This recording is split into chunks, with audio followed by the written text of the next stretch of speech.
ছি, উনি যদি কালকে ফার্স্ট বিপিএল এর ফার্স্ট ম্যাচের আগে যদি রিজাইন না করেন তাহলে আমরা সব ধরনের ক্রিকেট বন্ধ ঘোষণা করছি। তোরা খেলিস না অক্করে তোকে দুইটা আত্মভাব ধৈর্য কই তোরা খেলিস না।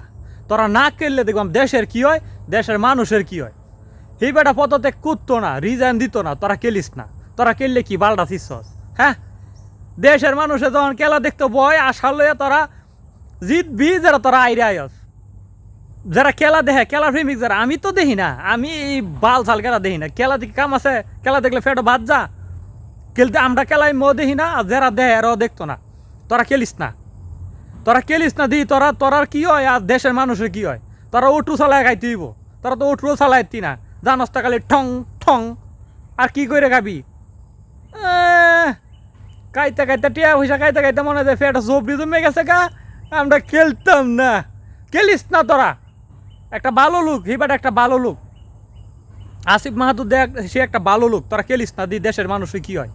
আপনারা যারা দেশে টিকিট খেলার এর বিরুদ্ধে